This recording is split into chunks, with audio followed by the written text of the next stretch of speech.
À la une ce soir, 7 intoxications alimentaires qui seraient directement liées à la consommation de Vivano surgelé recensés en Martinique. Les produits incriminés ont été retirés de la vente pour limiter les cas de ciguatteria qui peuvent avoir des symptômes très invalidants. Juillet et août, période idéale pour les étudiants qui veulent se faire de l'argent de poche. La tradition des jobs saisonniers est maintenue d'année en année. Dans cette édition, nous vous présenterons Elodie qui a obtenu un contrat pour les 2 mois des grandes vacances.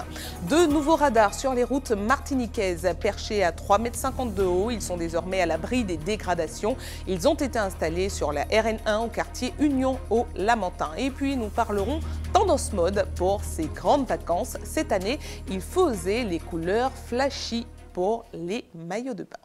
Bonsoir à tous et bienvenue dans cette tranche info que vous pouvez suivre en direct sur Facebook. Des douleurs musculaires et abdominales, troubles neurologiques, des difficultés respiratoires d'intensité variable, ce sont quelques symptômes provoqués par la ciguatteria. Il s'agit d'une intoxication alimentaire provoquée par la consommation de poissons contaminés par une toxine néfaste pour l'homme. 7 cas ont été recensés en Martinique. Ils semblent tous provenir de sachets de Vivano surgelés pêchés en Inde. Les produits incriminés ont déjà été retirés de la vente par précaution. Voyez les explications de Jean-Marc Dabreu. Le message est placardé sur les rayons de supermarchés martiniquais. Les clients ayant acheté du Vivano congelé en provenance d'Inde sont priés de ne pas consommer ce produit, suspecté d'être responsable d'une intoxication alimentaire, la ciguatteria. Depuis 3 semaines, 7 personnes présentant les symptômes de la maladie ont été recensées en Martinique. Parmi elles, cette habitante de Fort-de-France. J'ai cuisiné ce poisson, je l'ai consommé le 6 juillet, ici, avec mon époux, au déjeuner. Et puis, quelques heures après, je me suis sentie mal. Une barre dans le ventre, l'impression d'avoir des fourmillements dans les mains. Le casque, un peu comme si j'avais un casque sur la tête enserrée dans un casque. Et puis, j'ai eu une forte diarrhée. Quelque temps après, son époux a également ressenti les mêmes douleurs. J'ai appelé le médecin. J'ai appelé SOS médecin parce que je n'aurais pas pu conduire jusqu'à mon médecin traitant. Et il est venu sur place faire la consultation. Quand je lui ai bien expliqué les symptômes, notamment certains symptômes qui semblent caractéristiques, il a compris, il a cherché dans sa documentation et il a compris que c'était la ciguatteria.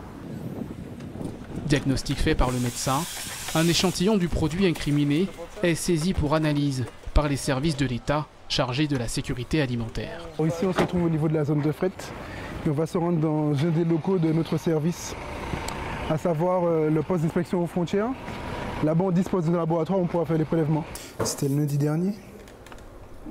Conditionné, le Vivano congelé est envoyé dans un laboratoire rénois pour mettre en évidence la présence de la toxine causée par l'ingestion de cette microalgue par les poissons. Voilà, donc le laboratoire national de référence pour la recherche de toxines ciguatériques, c'est le laboratoire de l'ANSES, qui est l'Agence nationale de santé, et qui procède à ces analyses sur des animaux vivants. Parce qu'actuellement, on est un peu démunis au niveau de la recherche.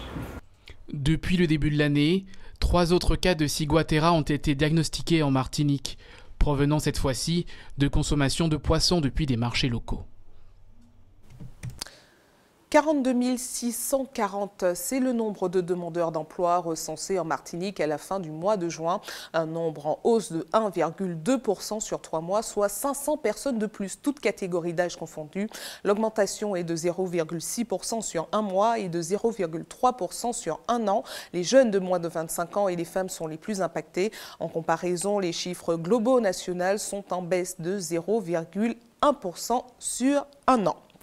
Et puisque nous faisons un point sur l'emploi, parlons maintenant des jobs vacances. Une véritable tradition pour les étudiants qui profitent de la période des grandes vacances pour se faire de l'argent de poche. C'est le cas d'Elodie, étudiante pendant l'année scolaire. Elle est embauchée en contrat saisonnier pour les mois de juillet-août. Anaïs Gall l'a suivie dans ses missions aujourd'hui. Regardez. Donc le matin, j'arrive, je récupère le courrier, je le mets dans une pochette. Tous les jours, c'est le même rituel.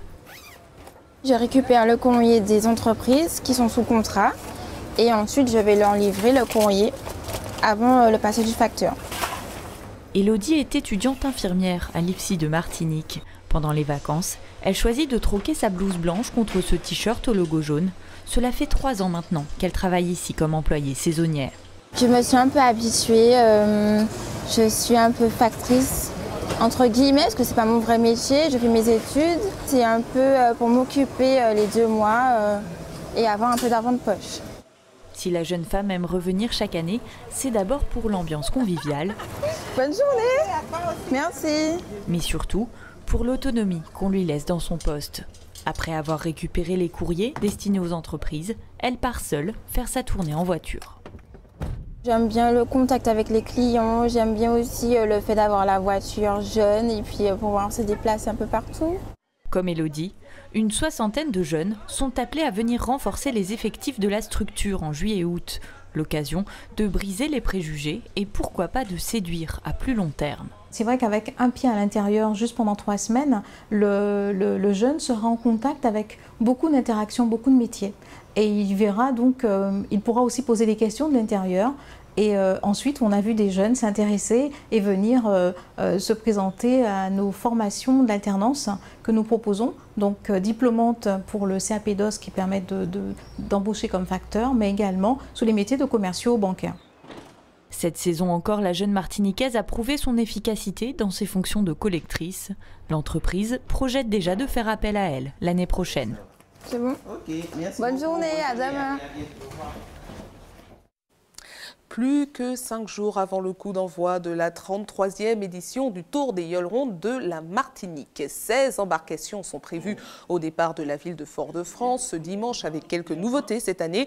Des animations inédites seront proposées dans chaque ville-étape, des applications sur smartphone, mais aussi la signature d'un partenariat ce matin entre l'Université des Antilles et la Fédération des Yoles Rondes. Objectif confié aux étudiants, la réalisation d'une enquête sur l'impact économique de la manifestation.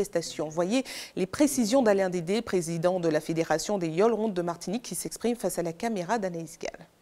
Cette grande étude que nous avons lancée justement sur l'impact de la yole dans l'économie, avec un partenariat avec le Centre du droit de l'économie du sport de Limoges, l'Université de Limoges qui est associée à nous, l'Université des Antilles, la Chambre de commerce et beaucoup d'entreprises qui vont venir autour avec plus de 20 étudiants qui seront là pour faire des enquêtes. Et il s'agit pour nous de ramener plus de 5000 fiches d'enquête pour savoir exactement ce que coûte ce tour et ce que ça rapporte. Et c'est une manière pour nous également et pour les associations de pouvoir, s'il le fallait, encore faire à nos décideurs comprendre que c'est une manifestation qui doit perdurer et qui doit avoir les moyens de continuer à exister, puisqu'à la date d'aujourd'hui, on ne peut pas se voiler la face, les choses coûtent de plus en plus cher et on est obligé de faire des choix. Et notez que nous reviendrons plus largement sur les nouveautés de cette 33e édition du Tour des Yoles Rondes avec Alain Dédé, que vous venez de voir, qui sera notre invité demain soir. En attendant, nous continuons notre série consacrée à ce Tour des Yoles Rondes qui commencera ce dimanche. Hier, nous vous parlions des réservations de bateaux qui sont en baisse. Ce soir, place au maillot de bain. Tenue indispensable pour briller sur les plages ou les catamarans tout en suivant la course. Alors, quelle est la tendance de cette année? Quels sont les accessoires indispensables pour se démarquer? Voyez quelques éléments de réponse avec notre fashion victime, Louise Sabas. Bonjour. Je peux vous renseigner? Oui, s'il vous plaît. Donc, je recherche un maillot. Christiane recherche la pièce parfaite. Et celui-ci? Ouais, celui-ci, il est parfait. Je me dis que pour le Tour des Yoles, ça pourrait être pas mal. Oui, exactement. Ben justement, c'est pour ça, c'est pour le Tour des Yoles, pour pouvoir se démarquer un petit peu. La régate dure une semaine et draine des milliers de spectateurs par jour. Alors il est primordial pour cet habitué du Tour des Yoles de paraître dans ses meilleurs atouts et d'éviter tout faux pas quant au choix de ses maillots. C'est ça, c'est celui qui aura le plus beau maillot, celui qui va... qui va pouvoir se démarquer de ce qu'on trouve d'habitude, en fait, la personne qui sera le plus regardée, entre guillemets. Et je recherche un maillot coloré, enfin, un seul, pas un seul, deux, il faut au moins deux. Et si on suit les yoles, même pas deux, en fait, on va dire trois. Et Christiane n'exclut pas le coup de foudre pour un 4e maillot de bain. Le tout à la mode si possible. Un modèle string, avec les franges. Dans cet établissement, le choix est vaste, et la tendance qui devrait déferler sur les plages du Tour des Yoles, déjà connue. On aura des couleurs, beaucoup de couleurs, des fleurs, des couleurs ethniques, des maillots très sexy parce que pour le Tour des Yoles, on ne peut pas faire un Tour des Yoles sans être sexy. ici. Selon la morphologie, on a beaucoup de maillots allant des 2 pièces jusqu'aux tailles hautes et jusqu'au maillot 1 pièce. Maillot échancré d'1 pièce, motif à fruits, couleur flashy et tribal. Le ton est donc donné. Mais pour être top tendance, il ne faut pas négliger les accessoires. Autant faire appel à une référence, la blogueuse Axel. Depuis quelques mois, elle dispense la bonne parole sur la mode ou le maquillage sur YouTube et d'autres médias sociaux. Pour les accessoires, je mise surtout le sac, un beau sac. Je mise aussi sur les couronnes de fleurs, je trouve que c'est très tendance cette année. Et on va miser aussi sur les petits colliers, les petits bracelets pour les bras et plein de petites choses qui sont pour moi importantes pour l'été. Si vous n'avez pas fait le choix tendance, pas de crainte, le fashion faux pas n'existe pas vraiment pour la blogueuse. Il faut pour moi surtout assumer son côté, le petit côté qu'on veut donner. Si c'est un côté sexy, il faut l'assumer pleinement. Si on veut donner un petit côté classe, il faut l'assumer également. Pour moi, c'est vraiment assumer son style, être femme, se sentir bien dans sa peau pour le Tour d'Ailleul. Accessoires, maillots à la mode, de quoi faire sensation chez les dames. Pourtant, les hommes aussi ont droit à une part de glamour sur le sable. Mais s'ils se contentent du classique short de bain, il semblerait que ces messieurs aient quelques exigences cette année. Ils veulent à tout prix que le short de bain aille avec la couleur du jet ski, la casquette aussi. C'est compliqué à satisfaire, surtout quand on n'a pas toutes les couleurs. Premier test à l'occasion du Tour d'Ailleul. Grand rendez-vous des vacances qui promet un déferlement de maillots de bain affriolants et colorés sur les plages de l'île.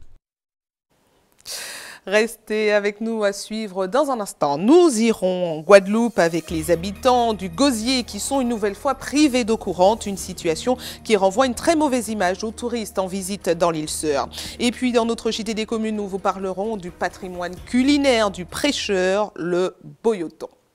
Je vous le disais, les habitants du quartier du Gosier sont à nouveau privés d'eau. Cela fait maintenant une semaine qu'ils n'ont pas vu une goutte sortir de leur robinet. Une situation désagréable qui donne une très mauvaise image aux touristes venus profiter des atouts d'une île classée 2e destination préférée de la Caraïbe par un quotidien américain. Voyez ce reportage de Karine Diamin. 6 vacances riment avec détente. Pour Eddy, de passage en Guadeloupe pour l'été, les vacances virent au cauchemar. Ça fait 1 mois. En mois, c'est toujours le même problème. Et la journée, il n'y a pas d'eau. Et ils envoient l'eau à 23 h. C'est pas normal. Et le matin à 6 h, c'est coupé. Et la nuit, les gens, comment on va faire, ils envoient l'eau à 23 h, on passe se lever. Depuis le début juillet, il y a eu beaucoup de coupures d'eau, que ce soit dans la nuit, surtout le dimanche, vous êtes pressé. Vous allez dans votre toilette. Vous voulez, il n'y a pas d'eau. Alors, moi, bon, je suis jeune, bon, pour l'instant. Mais il y a des personnes âgées. Il faut surtout penser aux personnes âgées qui ont besoin d'une nécessité, faire un peu d'eau. Voilà, il n'y a pas, c'est ça qui est embêtant. Depuis une semaine, les coupures d'eau sont beaucoup plus fréquentes et obligent les habitants à modifier leur emploi du temps. Ah bien qu'à lever bonnet, en cas plein là, entendre l'eau là, en cas garder, en cas prendre un petit tac de l'eau couler, en cas ramasser petit bois dans les bidons, dans les bouteilles. De l'eau m'a acheté, hein, mais comme il est vide, alors on a plein. Mais nous pas ni de l'eau pour laver, pour rien même. Et c'est tout bon encore, on a besoin de l'eau pour baigner. Alors on a 90 ans, alors il faut on a de l'eau pour baigner, pour tout. Si cette famille a pu trouver une alternative à ces coupures d'eau récurrentes, dans cette crèche située à proximité, la tâche reste compliquée. On est tenu à des mesures d'hygiène. Donc un travail qu'on doit faire en 5 minutes, il nous faut quasiment une demi-heure pour le faire parce qu'il faut transvaser l'eau pour tout ce qui est désinfection, des sols et des biberons notamment. Hein. Donc on a une biberonnerie qui tourne avec des produits désinfectants. Et puis même pour l'hygiène du personnel, hein, tout simplement. On a une cuisinière qui est obligée de changer les menus pour éviter trop d'eau. Pour elle, c'est du travail supplémentaire parce que, bien évidemment, le lave-vaisselle ne fonctionne pas, donc tout se fait à la main. Donc c'est vraiment...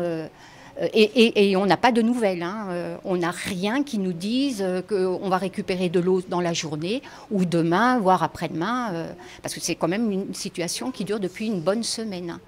Si tous s'accordent pour dire que cette situation ne peut plus durer, La municipalité, de son côté, ne peut que relayer les informations du SIAG, qui assure un retour à la normale sous peu.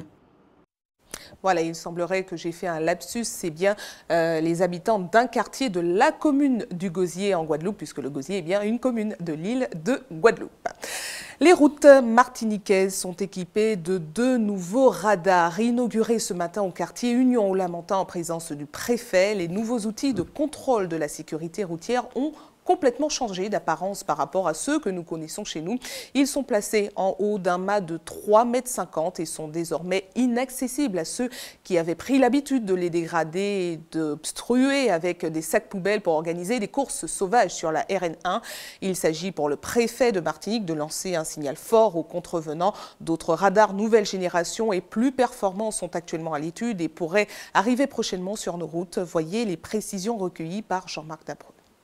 La répression, on le voit bien, malheureusement, était indispensable puisque sur les 23 morts que nous dénombrons depuis le début de l'année, on s'aperçoit que 21 d'entre eux sont morts pour des fautes dues à des comportements individuels. Donc la répression, elle est nécessaire. Après, on en parlait avec les personnes de l'ADEAL en charge de toute la prévention. Il faut intervenir dès le plus jeune âge dans les écoles primaires pour justement parvenir à infléchir les comportements.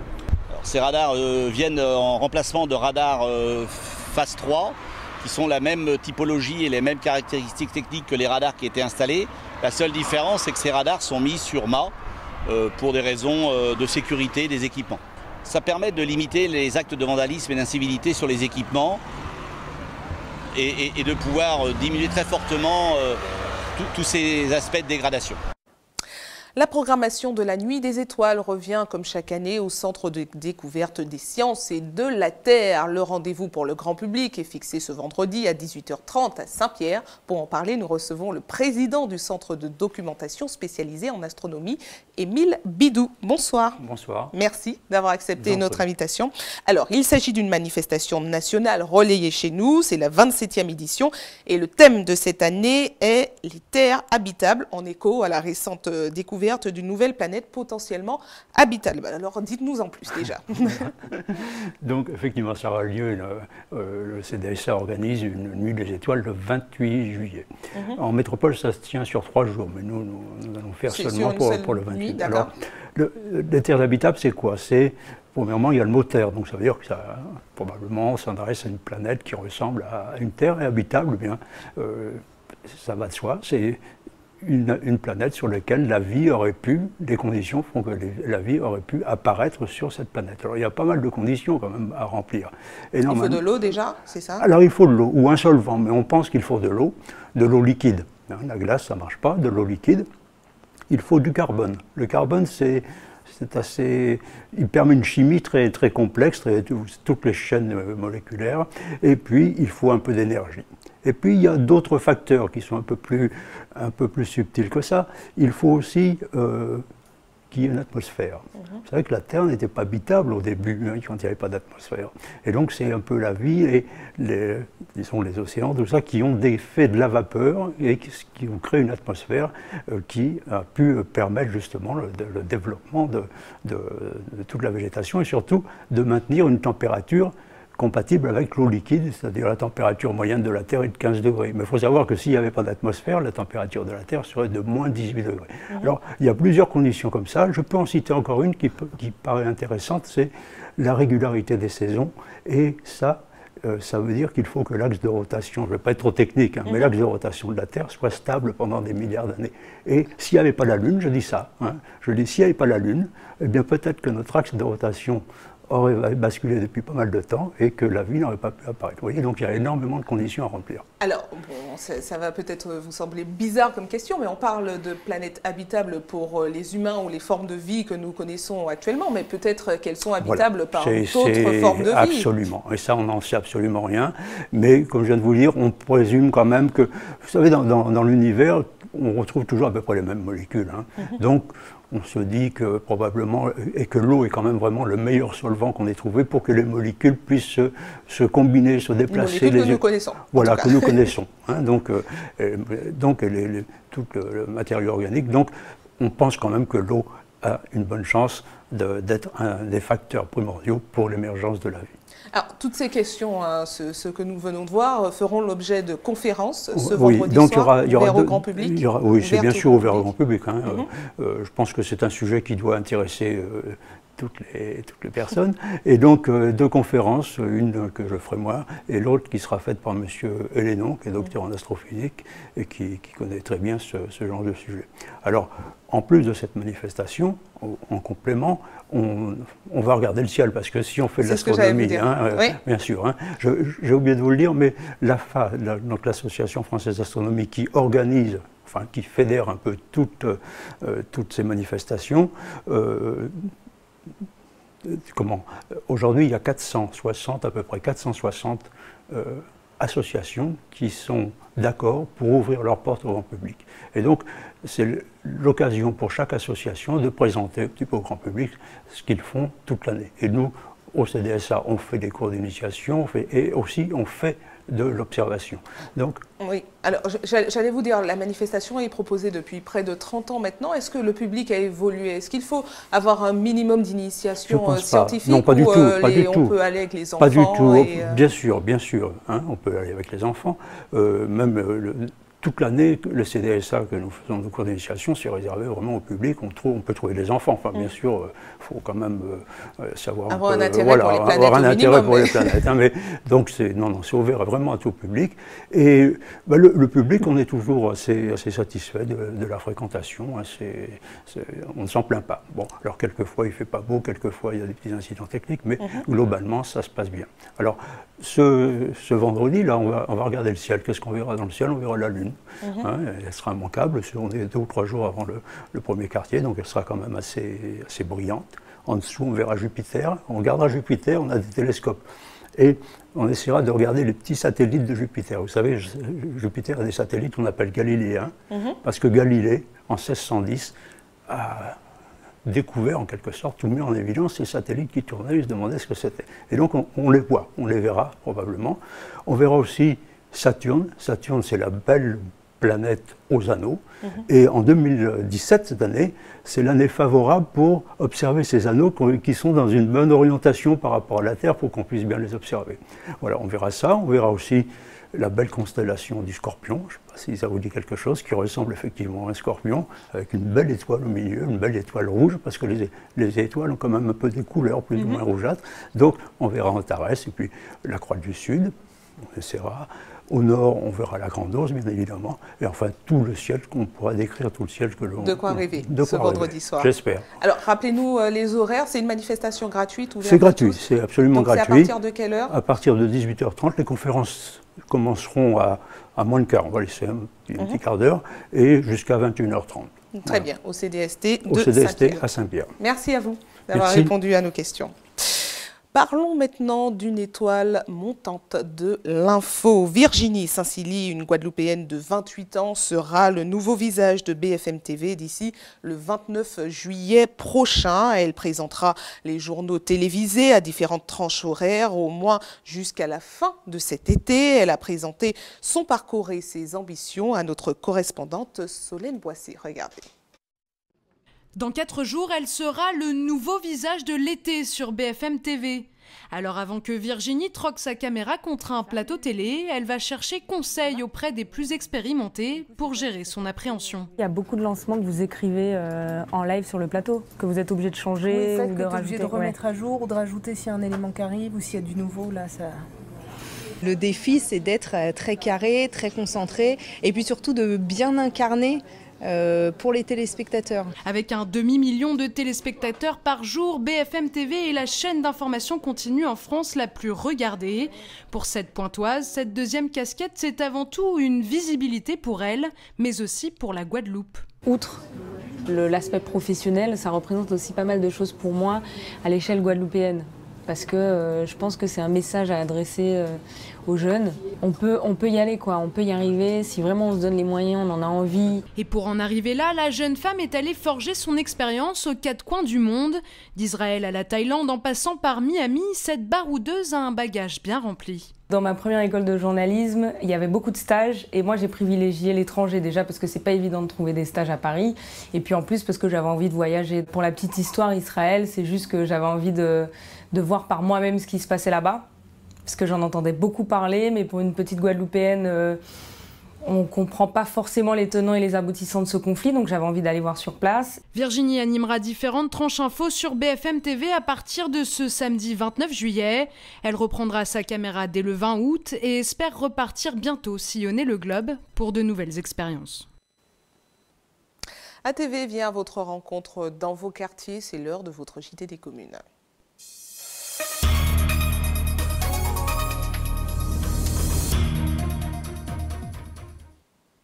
Un JT des communes qui commence avec cette information pratique pour ceux qui souhaitent faire un don de sang demain. Un camion de l'EFS sera stationné sur le parking du centre commercial La Galeria de 9h à 14h. Comme chaque jour ouvré, une équipe sera également à votre disposition de 9h à 16h à la maison du don au CHU Pierre Zobda-Kitman au quartier La Ménard à Fort-de-France. Direction le Prêcheur maintenant à la découverte d'un des plats traditionnels de la commune du Nord, le boyoton. Une saveur particulière qui fait partie aujourd'hui du patrimoine des Prêchoutins. La commune organise chaque année une fête autour du boyoton. Elle a lieu en général au mois de novembre. Hubert Bornil s'était rendu sur place l'an dernier pour tenter de découvrir les secrets de cette préparation. Regardez et bon appétit si vous passez à la table. Alors voilà, je reviens de la mer, j'ai ramené quelques produits. Alors ça c'est du marlin, voilà. Ce sont des entrailles de marlin, ce qu'on appelle les tripes de marlin. Ici, là c'est du thon. Alors ça c'est une partie de foie et c'est tout ça qui a fait boyoton, voilà. Mais à présent, mon boyoton là, mon sorti bon en mer et puis il faut moi trouver un monde qui ça fait.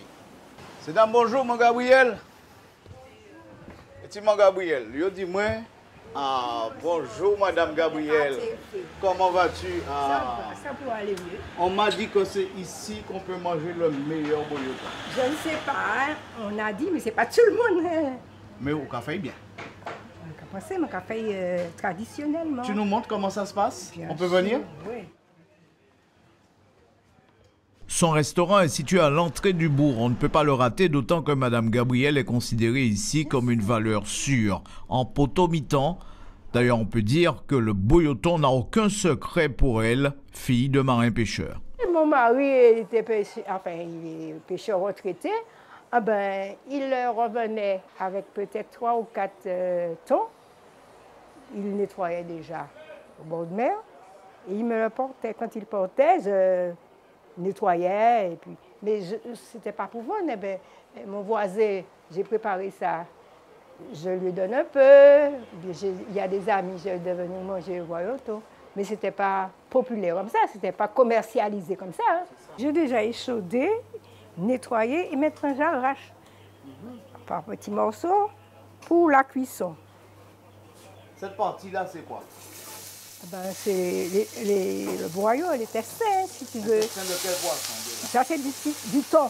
Ah, bon. Du thon. Je n'ai guère du marlin, j'ai plutôt du thon, heureusement. Parce que ça n'a pas le même goût, enfin, la façon qu'on a préparé, ça n'a pas le même goût que le thon avec le marlin. C'est pas, hein. Moi, je trouve que c'est pas. Tu utilises le boyau de thon, alors. Oui, le boyau de thon. Il y a du thym, il y a de l'oignon pays. Il y a le poivron, oui. Poivron, piment végétarien. Sifei boaden. Voilà. Et là, il faut ajouter. Là, on va mettre un petit peu de. Attends, c'est mon douce qui ça va mettre. Ça, c'est jiwof. Boaden. Jiwof. Ah oui. Jiwof. C'est jiwof. Ouais, jiwof. On met un petit peu. Le jiwof, tu m'as dit, hein. Faut donner du bon goût. En tout cas, Madame Gabrielle, merci. On a passé un bon moment en ta compagnie. Quant à moi, ben, je termine la cuisson. Nous attendons environ 20 personnes pour déguster ce boyoton. Voilà. Bah, bon cuisson, bon bagaille. Ah, mais c'est déjà bon. Hein. C'est déjà bon. Et c'est ainsi que s'achève ce journal local et régional. Avant de vous quitter, je vous rappelle les titres qui ont été développés ce soir. 7 intoxications alimentaires directement liées à la consommation de Vivano surgelé recensées en Martinique. Les produits incriminés ont été retirés de la vente pour limiter les cas de ciguatera qui peuvent avoir des symptômes très invalidants.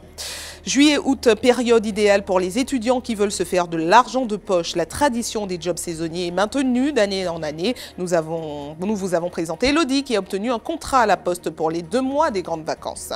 2 nouveaux radars sur les routes martiniquaises perchés à 3,50 m de haut. Ils sont désormais à l'abri des dégradations. Ils ont été installés sur la RN1 au quartier Union au Lamentin. Et puis nous avons fait un point tendance mode pour ces grandes vacances. Cette année, il faut oser les couleurs flashy pour les maillots de bain.